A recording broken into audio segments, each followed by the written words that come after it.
I'm Abby, and this is Crosspoint. And today you've joined us for one of the best things that happens here all year, At the Movies. In our At the Movies teaching series, we take a look at some of the biggest movies of the year and the spiritual meanings behind these films. Today we're going to be looking at the film Fly Me to the Moon as we try to discover the truth about love, which is something I think we'd all love to experience more of. So we're glad that you're here. Now the best part of joining us at the Movies is this. If it's your first time with us, we've got some free movie tickets coming your way. And here's how you can get them.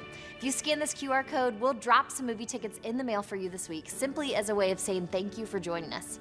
And if someone invited you, we'd love to know that too, so we can hook them up with some free tickets as well. Now, before we dive into today's movie, I want to share with you a couple of ways that you can connect with us at Crosspoint outside of the weekend service. First, for middle school and high school students, we've got something big in store for you beginning this weekend. Check this out.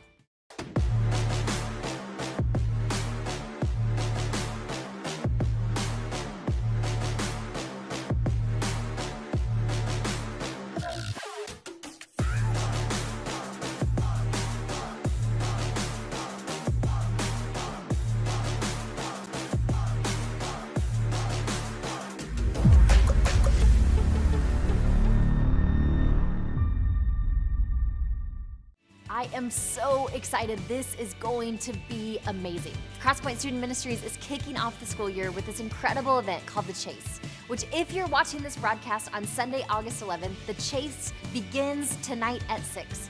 At The Chase, students will be divided into two teams for a multi-week Olympic-themed competition filled with fun challenges, opportunities to make new friends, and relevant messages from some pretty amazing speakers. Each week is designed to be an easy entry point for new students, including incoming 7th graders. So no need to stress before you show up. Students, you can pre-register right here and skip the line when you come. We cannot wait to see you. If you're up for a good party, no matter how old you are, we want to invite you to our pre-Labor Day weekend after party on Thursday, August 29th. This is a great space to invite a friend to come with you to the Crosspoint campus for the Thursday early weekend service, which happens every Thursday, and stay for this special after party with some pub snacks, summer beverages, both kid-friendly and the adult variety. We'd love to see you as we kick off that holiday weekend early right here at Crosspoint.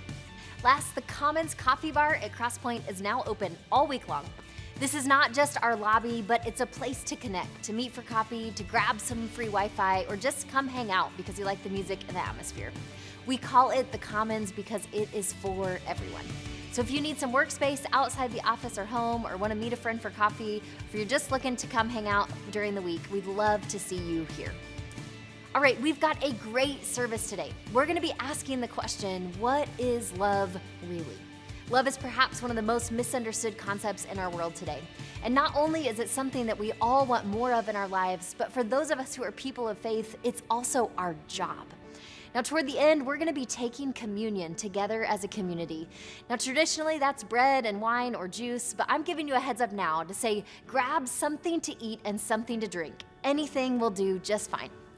Now, before we hear from Curt, check out this trailer from this weekend's movie, Fly Me to the Moon. Hey, Joe. Eating cold? Miss, you're on fire. Very original. No, I do not want to stop, drop, and roll with you. No, your book is on fire. Oh my God. Alcohol and flames, they like each other. Cold days. Kelly Jones. Public support for the moon mission is rock bottom. Every day, something is breaking. And we're dead. Again. Yeah, or blowing up. The space program is a bloated mess. NASA needs a marketing specialist, and you are the very best. Excuse me? What are you doing here? I tracked you down because I felt we had a connection.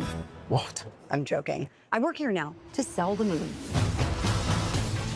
NASA's not something that you sell with a jingle and a slogan. When I'm done, those men are going to be bigger than the Beatles. Who is that? For me, this is very personal. He's got my name. You told me that your guys don't do interviews, so I had to hire new guys. I'm here for the casting. Who's he? You're a juicy part. 60 missions in Korea. I flew 52 missions in Korea. I flew 52 missions in Korea. How's that? What? The whole world will be watching. We can't afford to lose to the Russians. We need to shoot the backup version of the moon landing. You mean to fake it? No one can ever know what we're doing. I cannot accept that. They will shoot you. What is my budget? Oh, boy. I know a lot more about the moon than I know about you. Give me go, no go for launch. If you fake this mission, every single thing that we have sacrificed will have been for nothing. You know you couldn't have made it to this day without me. 4, 3, 2,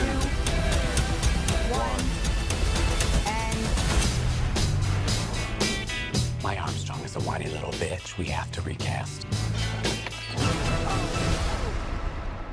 I think we should have gotten Kubrick.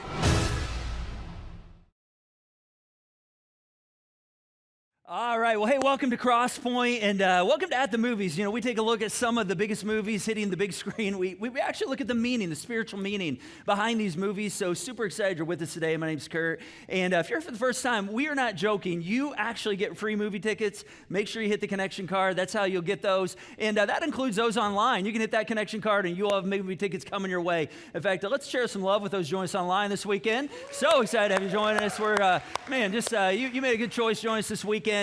And we're looking at this romantic comedy, Fly Me to the Moon, and we're going to kind of dig into, okay, what actually is the truth about love? Because this is a movie that's partly about love.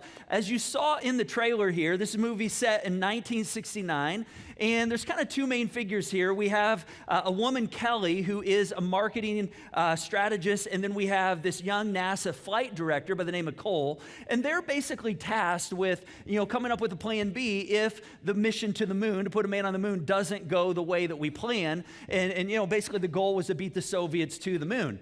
And so, what they're tasked to do is basically stage a fake moon landing in case the original mission doesn't, pan out.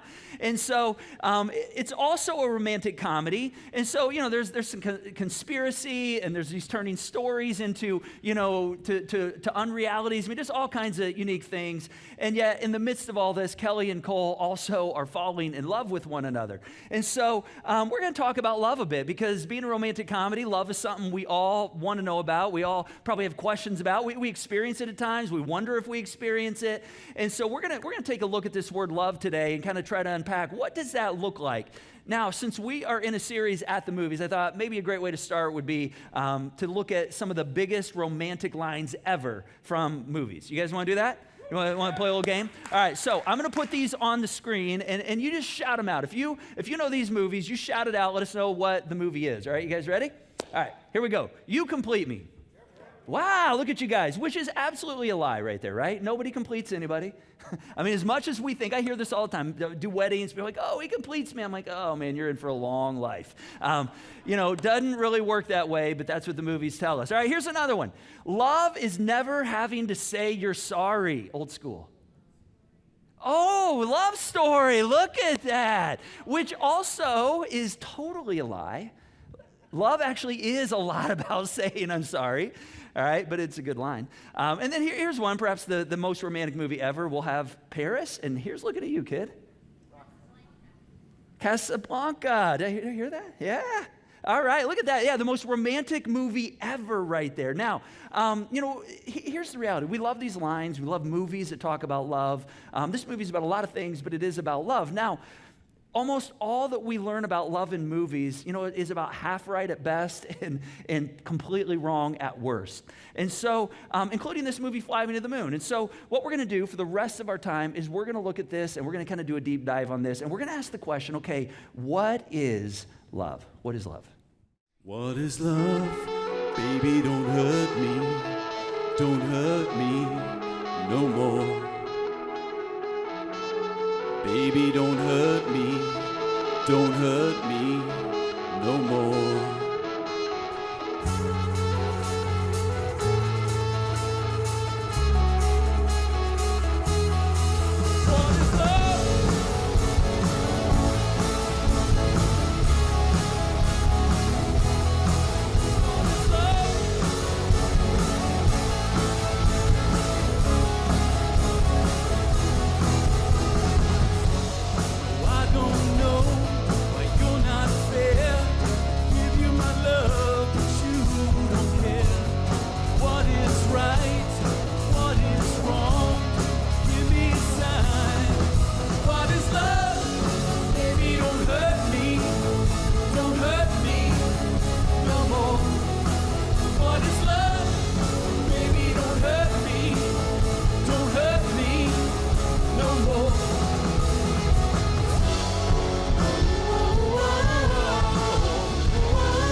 hurt me no more.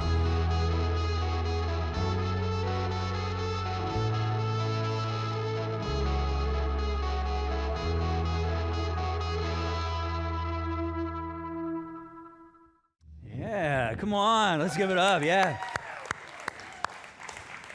What is love? What is love? You know, I'm really convinced that I just don't know that our culture knows what love is. I really don't. And I'm not talking about the increasingly agnostic, atheistic side of our culture. I'm not talking about that at all. I'm talking about people even that gather in churches, people like you and me, people that come to Crosspoint, people that are in relationships, out of relationships. I mean, I think we have this question, what is love? What is it actually? You know, love is not, you know, some soft, ethereal, philosophical, you know, feeling that washes over you. It can wash over you. I mean, it's amazing when it washes over you. We can actually feel that. We can actually sense when it comes to our Heavenly Father, the love of God. And so today, I really want us to look at some word pictures that describe what love is. We see in this movie, Fly Me to the Moon, we see, you know, two people that are in love. We see, you know, things that sometimes are facades of what we think love is. But I want us to take a look at some of the real pictures. So we're going to look at the the New Testament today, and we're going to look at a guy named Paul. We talk about him all the time around here at Crosspoint, and he's cool because, you know, he's not somebody who originated in a home that talked about Jesus. He kind of grew into that. He kind of discovered Jesus and then made the decision, oh my gosh, this guy really is who he says he is. And then he began to help other people discover and experience him. And so he writes all these letters. And one of the core things that Paul talks about is that we can actually know and experience real love. And this is something that we all, I think, want to experience. But, you know, for those of us who also have taken a step to follow Jesus, this is something we're actually called to do. This is like our job. And so I want us to look at Ephesians chapter 3, verse 17. All right, here's what Paul says. He says, I pray that Christ may dwell in your hearts through faith, and I pray that you, being rooted and grounded in judgmentalism. That'll work it out, right? Just be judgmental. That's not what he says at all. He says, I want you to be rooted and grounded in being seen. Like, make sure everybody on Instagram and the TikTok see you all the time. Make sure you're out there. No, he doesn't say that. He says, here's our word. I want you to be rooted and grounded in love, and that you may have strength together with all the saints. What is the breadth, the length, and the height, and the depth, and to know the love of Christ that surpasses all knowledge, that you may be, and look at this phrase, filled with all the fullness of God. Filled with all the fullness of God. For you and I to actually be filled with the fullness of God, we have to have an understanding of the love of God. All right, and that's a really hard thing. It actually says right here that it's nearly impossible. It says it's impossible because the love of God actually surpasses human understanding. And there's 4 dimensions of it. I don't know if you caught that right here. 4 dimensions. He says, you know, the breadth, the length, the height, and the depth. He says these are the dimensions of God right here. And these dimensions we actually see in the life and the character of the person of Jesus.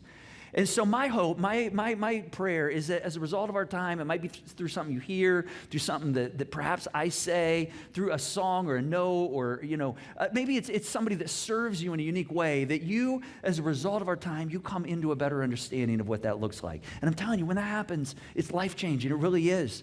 I mean, when we truly begin to experience that love, listen, you can weather any criticism that comes your way.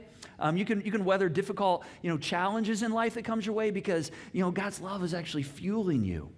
Now, there's another verse I want us to look at, Romans chapter 8. And this is a verse I've really been spending some time with. I've been kind of close to this verse. You know, I've dealt with a number of challenges, difficulties over the last number of months, both personally, professionally. And this verse has meant a lot to me. It says, and we know that for those who love God, all things work together for good, for those who are called according to his purpose. So God uses, he says, some things, no. He doesn't say some things, most things, no. He says God uses all things.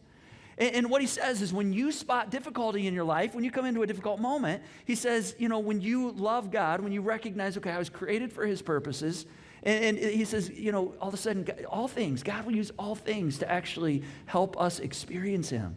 Doesn't mean we feel the love all the time, doesn't mean it feels good all the time, but he says, no, God actually works things toward the good. The problem is that so many times it's not that we don't know how to sense love, I just don't know that we fully understand it. I don't know that we fully, I think sometimes we feel it, sometimes we don't feel it, but I just want you to know you are loved, all right? God has loved you and history is altered. Think about this, it's altered because of it. It's amazing. It's amazing. And yet at the same time, sometimes we just don't feel it. I don't feel it, right? We don't feel what we should be feeling in reality. And so, and oftentimes that just shows that there's layers and layers of pain that actually keep us from seeing and sensing it. All right, so I want to do a deep dive for the rest of our time on a passage that you've probably heard before.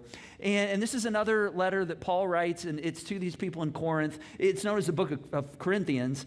And I want us to look at chapter 13, and this is perhaps one of the best explanations of love. So we can look at movies, Fly Me to the Moon, the movies we referenced earlier, and we get pictures of what we want love to be, but this is perhaps the best picture ever right here. And it's based on the integrity and the character of who the person of Jesus is.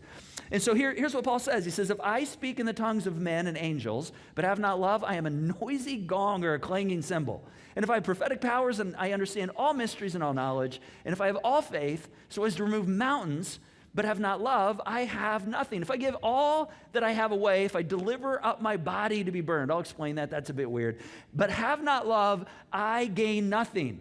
All right, so where have you heard that verse before? Weddings, yes. Listen, I performed over 100 weddings. I've been to many more. I don't think there's a single wedding I've ever done or performed that we have not in some way shared this passage right here. Now, it's actually pretty strange when you think about it because the statistics today say half of marriages end in divorce. And so this must not be helping people, all right?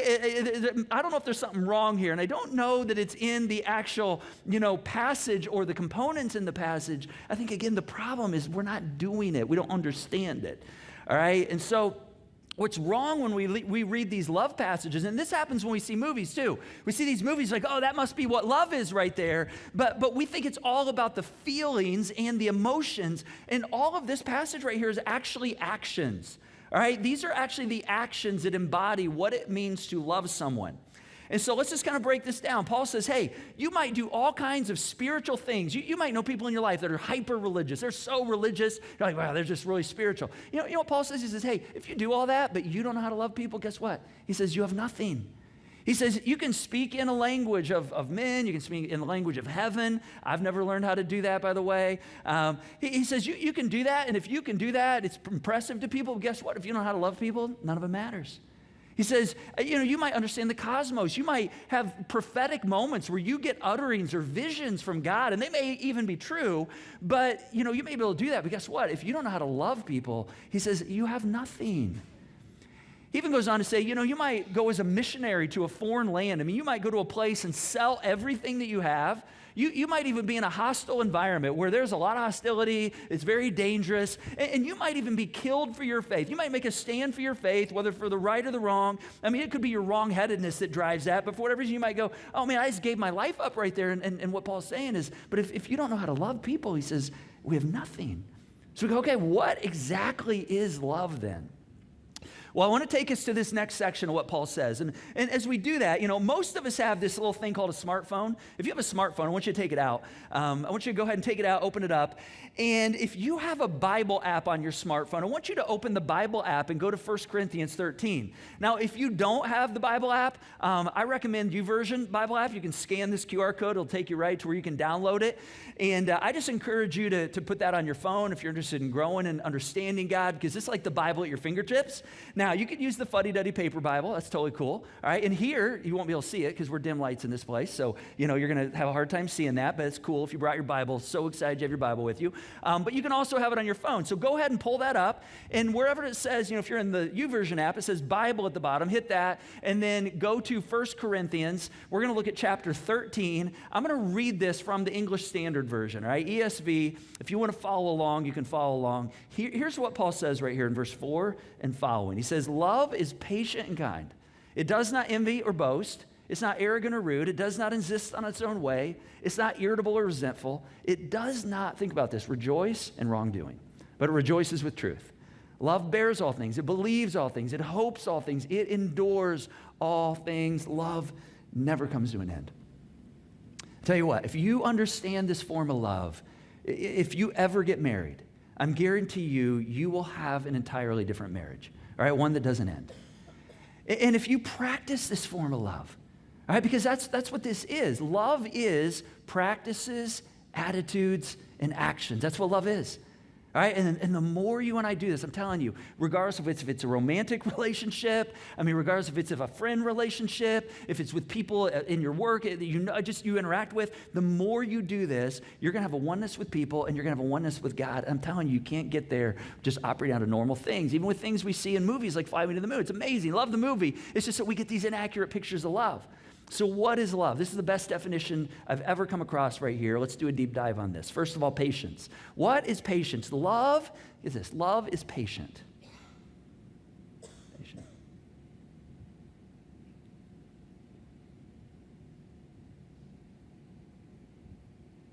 I'm forcing you to be patient right now. Love is patient. How many times do you have to be patient? Some of you are like, oh, where's my phone? I have my phone out. I'm not doing anything right at the moment. No, how often do we actually stop and have the ability to be patient? Like right now, some of you are going, oh man, I think he's going to say something else. Is he done? What are we doing? Let me tell you something. That actually made me feel really good right there. You know why? Because you all hung in there. Nobody walked out. You guys actually, you trusted me and you hung in there with me. Love is patient. You know what love does? It waits.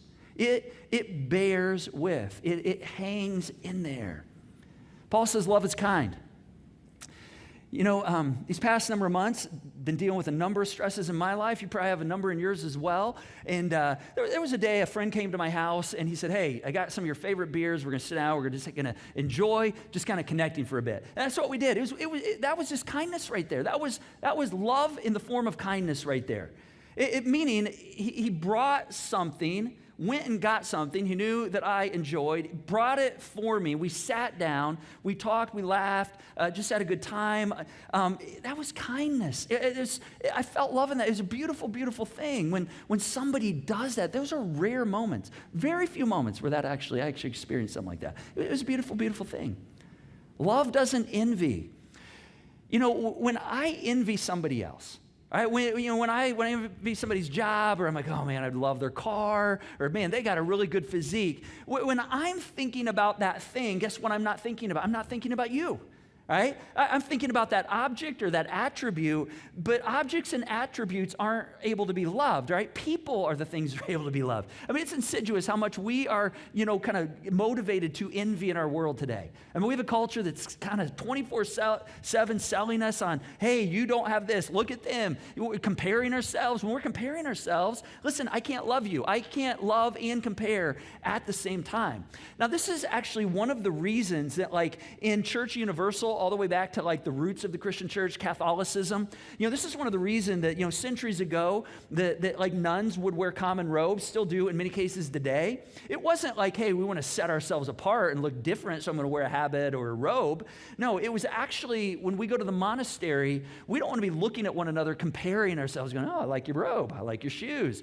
We want to eliminate that, because if I'm comparing myself, I actually can't, be loving you. And so, that was actually the heart behind some of the ancient vestments. It was this idea of love doesn't envy. Love doesn't boast. Love doesn't boast. When I boast, I'm actually exalting myself. When I'm exalting myself, guess what? I'm not loving you. All right, when I'm trying to spend time sneaking in, hey, did you hear what I did? Sneaking in my accomplishments, guess what? I'm not loving. I'm not in a posture to love. My kids, every single time they have kind of a big test or a tryout or just kind of a defining moment, I always give them 2 words. I say, hey, I want you to just remember 2 words as you step into that. The same 2 words I pray for myself every time I step on this platform. I do it multiple times a weekend. Every time I get ready to step on this platform, I think of these 2 words. The 2 words are confidence and humility. Confidence and humility. I tell them, hey, I want you to be confident, and I want you to do that with humility. And some of us go, confidence and humility? Isn't confidence and humility like opposites? No, it's actually not. In fact, my son this summer was reading a book, and he said, Dad, you got to read this book. When my son says you got to read this book, I'm like on that like a fly on fly paper, all right? And so the book is called, they call me Coach. It's the story of John Wooden, and a fantastic book on his life and just his leadership. And he has this phrase, he says, confidence actually comes from being prepared. And so whenever you step into something, I tell them, I say, hey, I want you to have confidence. You prepared, you're ready, step into that with that confidence, and do it with humility. Do it with humility, because love doesn't boast. Love's not arrogant. Arrogance never allows ourselves to believe that we're wrong. I mean, we see this in this movie. We see a struggle with arrogance. I mean, when you're operating at NASA, when you're operating as the top, kind of marketer in the country, I mean, arrogance is a big problem. Arrogance tells us to believe that it's always someone else's fault. Arrogance is interesting because it actually causes us to not listen to someone else because, it sometimes even kind of communicate that you're less than. You're not really worth listening to. And yet, we can't think of someone that's as less than and at the same time love them, right? I mean, think about this. All of us are less than, Jesus, the very Son of God, right? But Jesus didn't go around going, oh man, you're less than me. You are so much less than. You know what Jesus does? He says, no, you're actually worthy. He actually elevates us. He actually lifts us up, puts us on his level. He says, hey, yeah, you're a friend. So love is not arrogant. Love is not rude. Love is not rude. I've noticed, how you build a social media platform today? If you just pay attention, oftentimes, some of the biggest followers in the country, it's by being rude. I mean, it's just, you go out and you say these bombastic things, you rile up your group, you say all these punchy, rude things, you kind of be pitiful to people, and it's just rudeness, and it kind of it humiliates people, makes us think of people as less than, and that's just the way, you get people's attention. And yet Jesus goes, oh, no, you're a masterpiece. Actually, everybody's a masterpiece. And you were uniquely formed by God, just like that other person was uniquely formed by God. They may be different than you, but they're a masterpiece. I mean, I struggle with this at times. I struggle with rudeness. We probably all do at times. I was thinking about a time when I was on a plane earlier this summer, and when I fly, by the way, I don't fly business class or first class. I'm back in slumming it and coach with the rest of normal people. And the worst part of slumming it and coach, it's the normal size seats. That is the worst part of being in coach. You guys know what I'm talking about? The normal size seats. You're sitting back there, and the person beside you, in fact, let me just kind of clear this up. If you don't know this, let me just give a little moment here. So the thing between you that we call an armrest, it's not really an armrest, all right? It's actually a barrier. I don't know if you knew this or not. It's actually a barrier. This is how you love people. It's a barrier to kind of show okay, your space is over on this side of the barrier, my space is on this side, and that thing, it runs all the way to the floor, and it draws an invisible line, just in case you're wondering. And so, when you're sitting there, I mean, if you can lean up against it, that's totally cool, but when you're got your whole arm lapped over on the barrier, that's just not that's kind of rude, right? And so I'm sitting on this flight, and it's about midway through the flight, and all of a sudden, the guy next to me apparently hadn't learned that lesson. It's a barrier, not an armrest. And so, he's sitting there, and he starts falling asleep on the armrest and coming over. And not only that, but he's wearing shorts, and his hairy leg starts coming into my space. I never wear shorts when I fly for this very reason, but I did this day. His hairy leg touches my leg, and I'm like, come on, seriously. And and I'm a bit annoyed at this moment. I'm gonna be honest, I'm bothered. But I pause and I go, okay, God made this person. All right, Jesus died for this person. All right, if Jesus can die on a cross out of love for that person, I probably shouldn't punch that guy for letting his knee come over the invisible barrier, right? I need to just have a little grace. And if you put that through the filter of plane etiquette, it does nothing, right? It doesn't help at all. But if I think in that moment, okay, this is a person that God loves, and I need to love this person, and even though this is inconveniencing me right now, I'm not going to necessarily insist on my own way or what I think needs to be done right here. In fact, that's actually the next thing Paul says. He says, love does not insist on its own way. It doesn't mean that everything we say, God's like, oh, I'm cool with that. There's this thing in our culture where, sometimes we'll say things like, well, that's my truth. That's my personal truth right there, which I kind of cringe when I hear that because, nobody owns truth. I wish we'd, say more hey, these are my convictions or these are my beliefs. But, you can't have a truth that's different than my truth because we don't set it. Truth is there. It's just principles that are there. I mean, they're there whether we agree with them or not. It's just there. And we can't own truth, all right? God kind of establishes those things. And yet the crazy thing is even when I feel like I'm understanding the truth and how things work, that doesn't mean necessarily that I need to insist on my own way. Just like when I'm with my wife, and we're going out on a date, and she wants Chinese and I want pizza. I mean, I don't need to just necessarily insist that because this is what I want. And God knows we should have pizza, that that's what we need to do, right? And so, a loving person actually gives way to people around them. Again, this is something we don't always see in the movies. This is something that we struggle. We see these pictures of these romantic, they wooed me and they swept me off my feet. But a loving person actually yields and allows another person's desires to happen. That's part of what love is. Love is not irritable or resentful. Can I ask you, is there anybody in America that's not irritable right now? Have you noticed this? It's stock market, interest rates, it seems like everything, like the economy, inflation. In fact, I saw a CBS poll recently that said 84% of people believe Americans are more irritable right now than previous generations.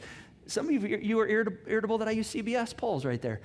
Some of you wish it was Fox News or it was CNN. Like, you're irritable. You're like, I just can't believe you did that. All right, so, here's the thing, though. Let's think about this for a moment. How about Simone Biles? Let's talk about Simone Biles for a moment. Have you guys enjoyed Simone? Has she not been amazing? Oh, my word. I think why she's been so inspiring to me is I go back to 4 years ago when our whole country seemed to be like down on her. And I'm like, oh my gosh, that was such a disappointing moment. I mean, she steps out of the Olympics dealing with mental health stuff, and people are like, oh, that's not an excuse. I'm like, oh my gosh, what are we doing? Why are we irritable over somebody actually standing up for something that's so real? In fact, we're going to take a look at Inside Out 2 in a couple weeks and actually look at how to deal with what we feel. I mean, this is something God has a lot to say about, and we need to be in tune with this. But I just feel like this has been a redeeming moment for her right here. And I know for me, listen, when I'm irritable, I always have a justifiable reason to be irritable. You probably do too, right? I'm like, here's why I'm irritable right now. But here's the thing. It doesn't matter. It doesn't matter because I'm to love. All right, meaning I'm not to be known as somebody who's irritable and always resentful.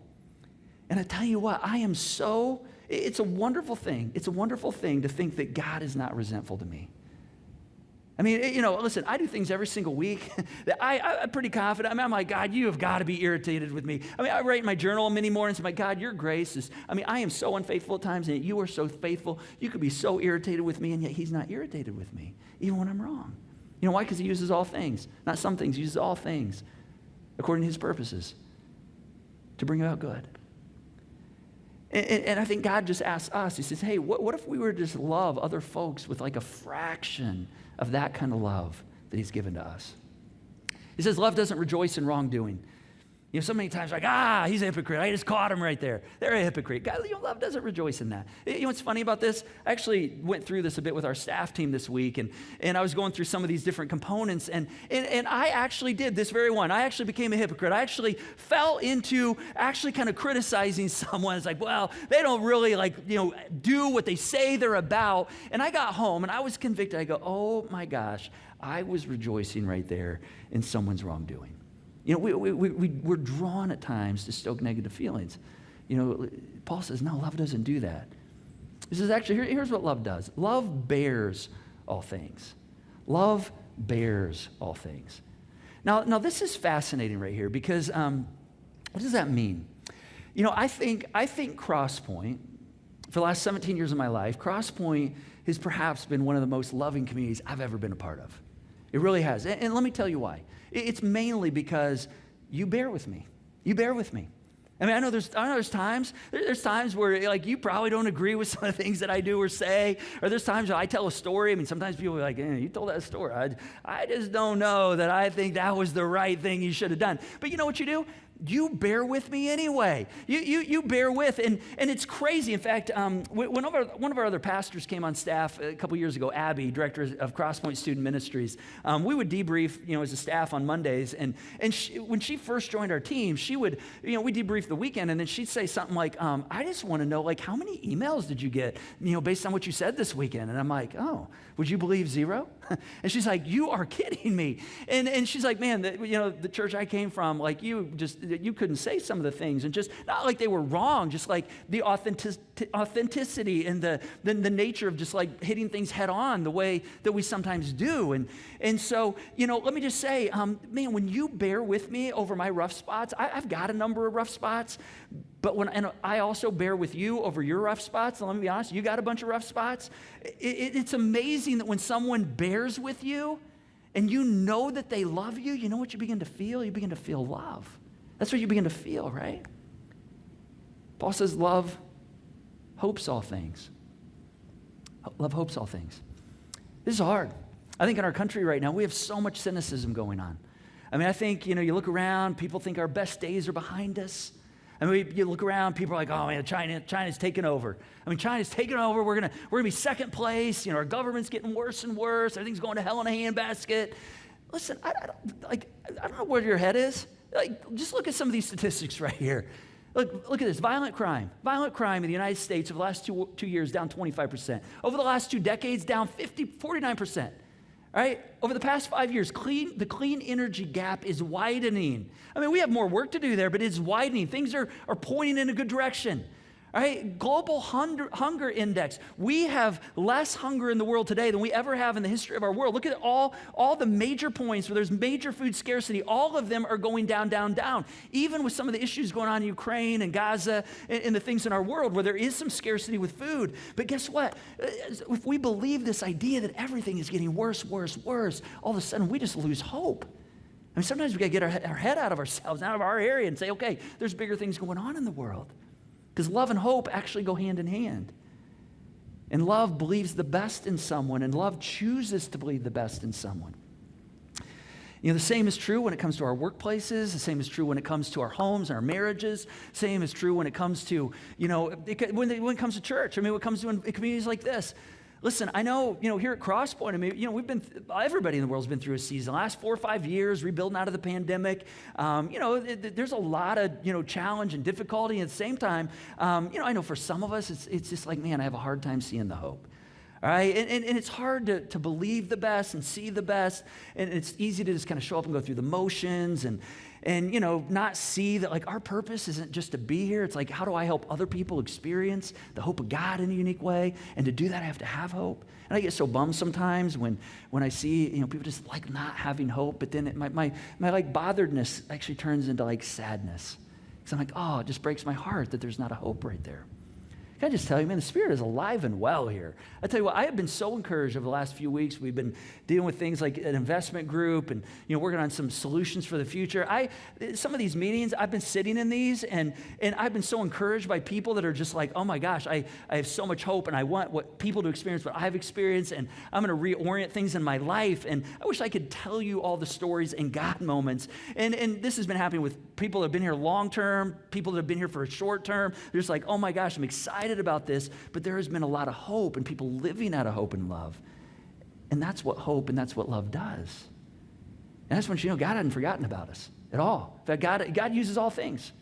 Not some, not most. He says, no, I use all things according to my purpose for those who see that have a future.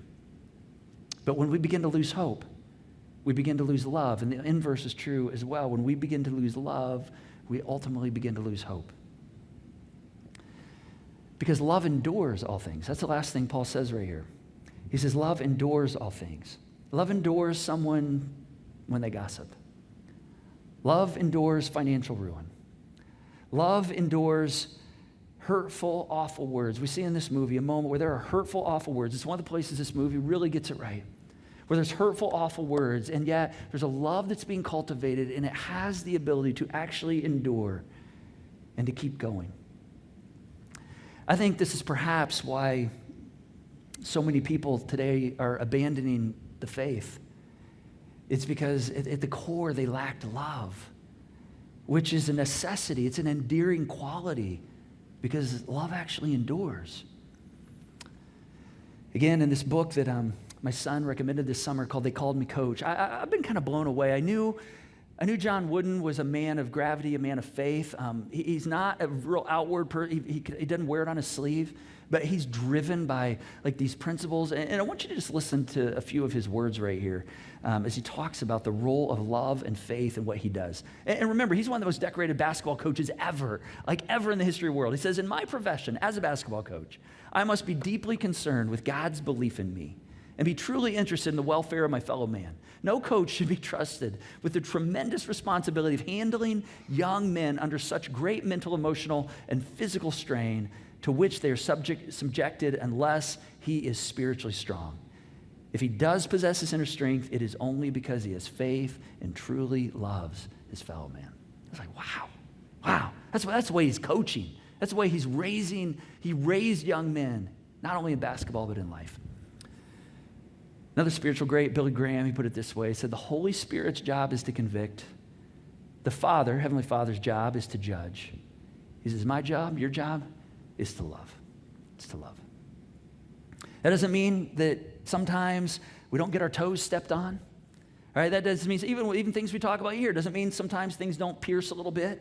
It doesn't mean we don't talk, with a friend and challenge them forward and say, hey, come on, man, I want to pull you to a higher, I want to push you, I want to help you go to a higher place. I want to help you be accountable. Doesn't mean we don't have difficult conversations. We have difficult conversations all the time.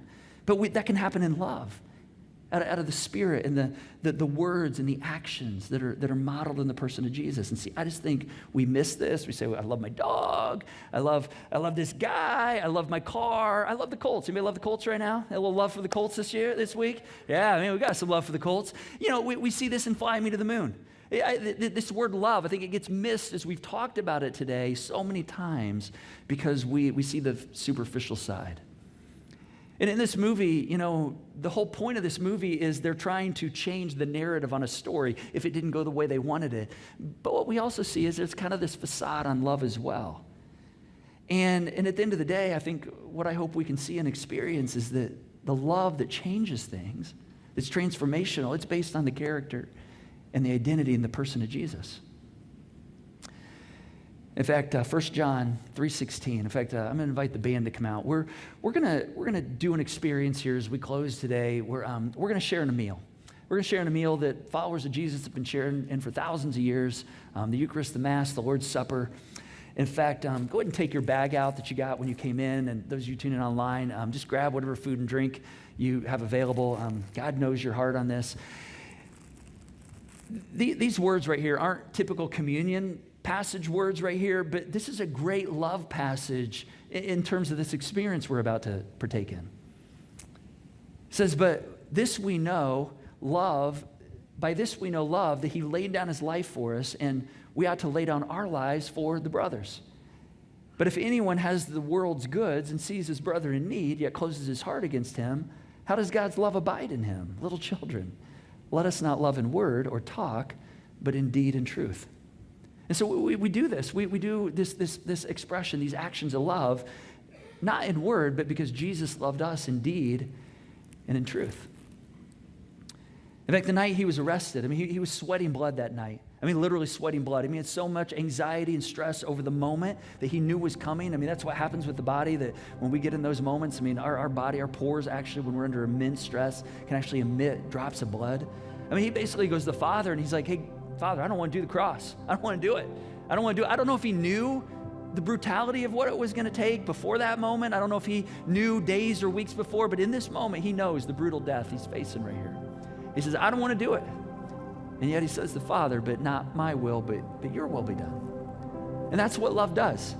Love bears all things. It endures all things. And so at the Last Supper, he took the bread. In fact, I want you to go ahead and take your bread, and you can just open your crackers up right here. And if you've received Christ, if you're somebody who's taken a step to receive the grace of Jesus in your life, take advantage of that. I want you to go ahead and take a cracker. And if you haven't taken that step yet, perhaps today's the day you want to take that. Maybe today's the day you want to say for the first time, Jesus, I need a Savior. I do want to take advantage of your grace. I do want to make you the leader. You can say that right now under your breath. Just tell Jesus that. That's really the passageway for you receiving this scandalous grace he offers you. And sometimes we go, well, what else do I have to do? What do I have to? That's it. It's scandalous. It's remarkable. There's no other explanation. You just have to say, Jesus, I want to know your goodness and your grace. I want you to lead me. I want to give my life to you. And then this meal becomes a remembrance of his love for us.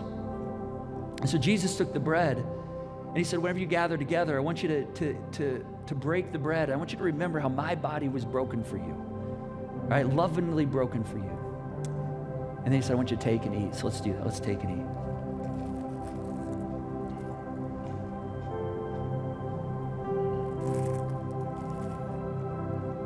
You can go ahead and open up your juice vial. And if you're at home, grab your drink. Jesus took the cup and he said, this represents the blood of the covenant poured out for many for the forgiveness of sins. And we hear this, we go, oh my gosh, I thought it was for everybody. Well, it actually is. It is available to everybody. It's just that Jesus knew only many would receive it. We have to receive it. We have to actually be willing to receive. And so Jesus then goes and he lays himself down later that night on a wooden cross. He's lifted up, and there's a pool of blood that gathers underneath the cross. And he kind of says, hey, this is how much I love you. I mean, that's a moment showing us. And if you've ever wondered that, if you've ever wondered what you're worth, like, how do you know what you're worth? How do you know what your house is worth? How do you know what your house is worth today? Its worth is based on what somebody will pay for it, right? And we go, oh, gosh, well, are we in a boom? Are we in a bust in the house? How do I know my house is worth, what they say it's worth? Well, I mean, apparently your house is worth a lot. People are paying like top dollar, even over asking price even at times. But you say, okay, but how do I know what it's worth? Well, it's worth what someone is willing to pay for it. And this is one of those moments where the Heavenly Father, he saw you years back, and he thought of you, and he said, this is how much. I want to show you how much you're worth. I'm going to give my son for you. I just want you to know that's how much you're worth. So this is like the inflection point of the whole story of faith. Because he loves you. You may not feel that he loves you. Right? I hope you can feel it, but I want you to know he loves you. And it doesn't matter what you did last night sexually. It doesn't matter what you did last week that you shouldn't have done, or you didn't do last week that you should have done. He looks at all that stuff and he says, yeah, those actions don't change anything. He says, I love you. The blood of Jesus given for you in love. Let's take and drink.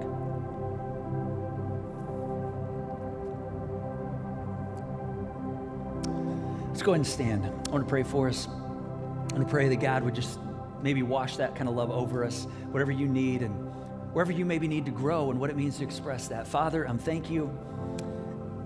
Thank you for this moment. Thank you for the opportunity that we have to look at movies, these pictures, these things we see on the big screen that give us pictures that we're drawn to and things we want to experience, but we realize sometimes they're hollow. And in this case, this idea of love and what it really means to have a love, God, we thank you for the picture you gave us and the breadth and the length and the depth and the broadness. I mean, God, man, forgive me. I don't even know fully have the words to explain. You say it's almost to understand it surpasses our ability. So God, I hope my words helped give it justice today. And God, it's just too great and too wonderful, but we trust that we got even a few drops of it in our mind and in our hearts today. And God, just show us what it means to not only live in this and receive it, but God, to share this week with our friends, our family, and our relationships. And we pray these things, and now we're going to sing these things. We're going to tell you how much we love you, and God, I pray that your love would wash over us in this moment as well.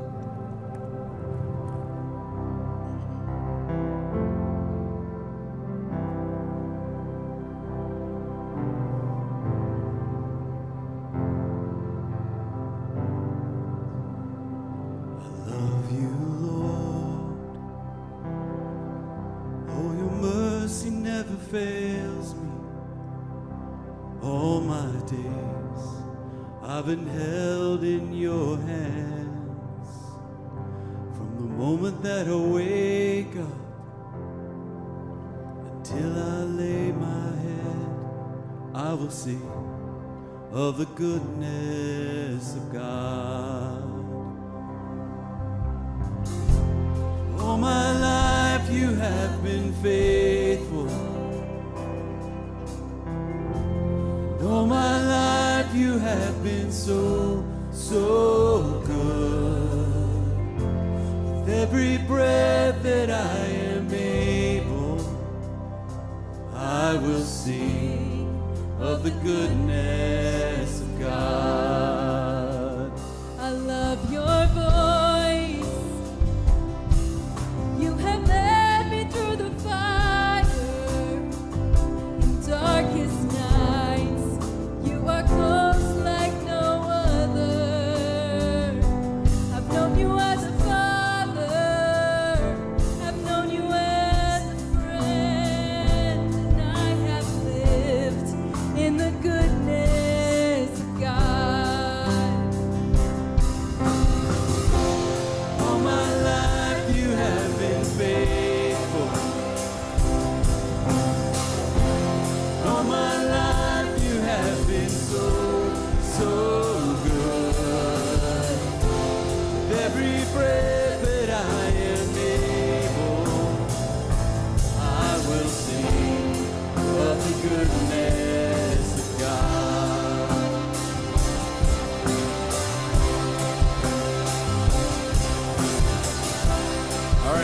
hands together. Let me hear you. Your goodness is running after, it's running after me. Your goodness is running after, it's running after me. My life laid down, surrender now, give you everything. Your goodness is running after, it's running after me. Your goodness is running after, it's running after me. Your goodness is running after, it's running after me. My life laid down, surrender now, give you everything. Your goodness is running after, it's running after me.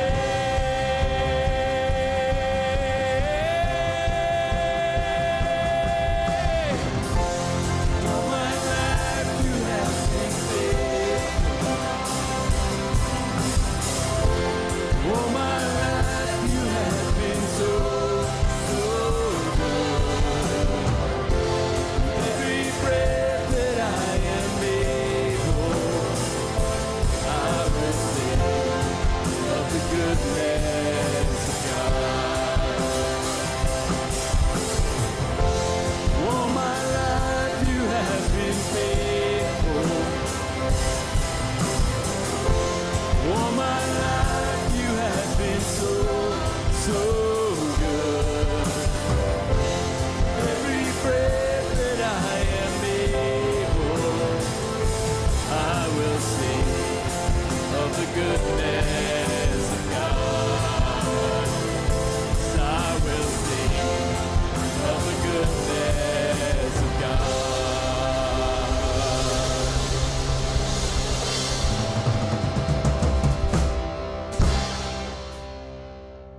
Hey, thanks so much for tuning in today. We hope that you are feeling that love. And if you like that song, you can check out our recently heard section on our app for all the music that you heard today. Now, a couple of things before you go. If you made a decision today to receive that grace from Jesus, we would love to hear that. Just let us know on your connection card and be sure to hit send. And again, if this is your first time with us, we'll have free movie tickets headed your way as well.